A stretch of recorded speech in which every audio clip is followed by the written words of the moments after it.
Nombreuses sont les personnes âgées à faire part d'un sommeil beaucoup moins réparateur et de plus en plus fragmenté. Bien qu'il s'agisse d'un motif fréquent de consultation médicale, les mécanismes biologiques qui sous-tendent cette instabilité du sommeil restent insaisissables. Une équipe de chercheurs de l'université de Stanford a tenté de comprendre pourquoi le cerveau vieillissant ne parvenait plus à consolider le sommeil. Plus de la moitié des personnes de plus de 65 ans se plaignent de la qualité de leur sommeil, a déclaré à l'AFP Louise de l'ECA, professeur de psychiatrie et de sciences comportementales à l'université de Stanford.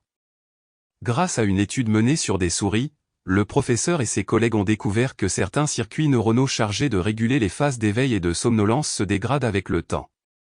Les résultats de leur recherche pourraient ouvrir la voie à de nouveaux traitements pour remédier à ce problème spécifique lié au vieillissement. Un manque de sommeil associé à plusieurs problèmes de santé. Les humains passent environ un tiers de leur vie à dormir.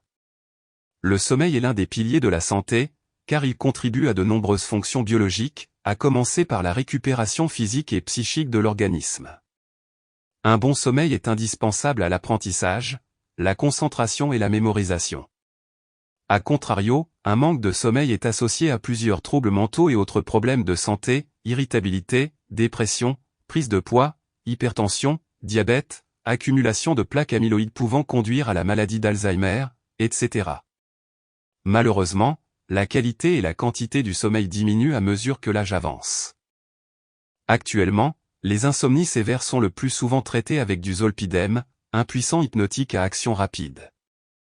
Néanmoins, ce somnifère est déconseillé à certaines personnes, en cas d'insuffisance respiratoire ou rénale, en cas de grossesse ou d'allaitement, etc., et il peut entraîner plusieurs effets secondaires indésirables, dépendance, somnambulisme, hallucination, baisse de vigilance, troubles digestifs, altération du raisonnement, etc. En outre, son efficacité sur les personnes âgées semble amoindrie. La mise au point d'autres formes de traitement s'impose. Le professeur de l'ECA et ses collègues ont émis l'hypothèse que la baisse de la qualité du sommeil liée au vieillissement pouvait être due à un dysfonctionnement des circuits neuronaux associés au contrôle veille-sommeil. Ils se sont donc intéressés en particulier à l'activité neuronale des hypocrétines, deux neuropeptides découverts en 1998, étroitement associés à l'état d'éveil. Des recherches antérieures avaient montré que la dégradation des hypocrétines conduisait à la narcolepsie chez les humains, les chiens et les souris ou une pathologie caractérisée par une somnolence diurne excessive. L'équipe a notamment cherché à déterminer si l'excitabilité intrinsèque des neurones sécrétant de l'hypocrétine était altérée au cours du vieillissement, ce qui entraînerait un déséquilibre des états de veille et de sommeil. À noter que sur les milliards de neurones du cerveau, seuls quelques 50 000 d'entre eux, localisés dans l'hypothalamus, produisent des hypocrétines. Des neurones liés à l'éveil qui deviennent hyperactifs. Dans le cadre de leur étude, dont les résultats ont été publiés dans Science, les chercheurs ont sélectionné des souris jeunes, âgées de 3 à 5 mois, et plus vieilles, âgées de 18 à 22 mois. Pour chaque groupe, ils ont observé comment les neurones à hypocrétine réagissaient à la stimulation lumineuse. Ils ont pu constater que chez les souris âgées, ces neurones spécifiques présentaient un schéma de déclenchement plus fréquent, entraînant des épisodes de réveil et perturbant la continuité du sommeil.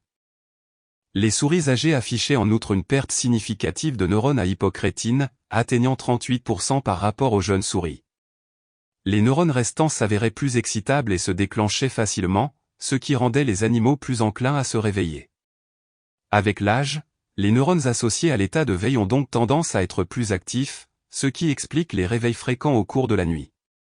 Les chercheurs suggèrent que ceci pourrait être dû à la détérioration au fil du temps des canaux potassiques, notés KCNQ2 et KCNQ3, qui agissent comme des interrupteurs marche-arrêt biologiques essentiels aux fonctions de nombreux types de cellules.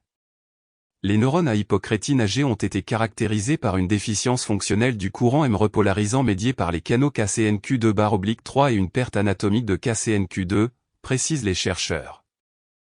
L'équipe a par ailleurs constaté que la perturbation des gènes KCNQ2/3 de manière sélective dans les neurones à hypocrétine était suffisante pour reproduire la fragmentation du sommeil associée au vieillissement chez les jeunes souris. En revanche, l'augmentation pharmacologique du courant M a induit la repolarisation du potentiel de repos membranaire, supprimé l'hyperactivité des neurones à hypocrétine et consolidé la stabilité du sommeil chez les souris âgées. nous avons démontré que la régulation négative des canaux KCNQ2/3 compromettant la repolarisation entraîne l'hyperexcitabilité des neurones à hypocrétine, ce qui conduit à l'instabilité du sommeil au cours du vieillissement, concluent les auteurs de l'étude dans Science. Un médicament ciblant directement ces canaux spécifiques apparaît ainsi comme une alternative efficace aux traitements actuels de l'insomnie. Ceux-ci devront bien entendu être testés au cours d'essais cliniques pour confirmer leur efficacité. Selon de l'ECA, la rétigabine, le principe actif d'un médicament antiépileptique commercialisé depuis 2010 aux États-Unis, pourrait d'ores et déjà s'avérer prometteur, elle agit en effet sur l'ouverture des mêmes canaux potassiques.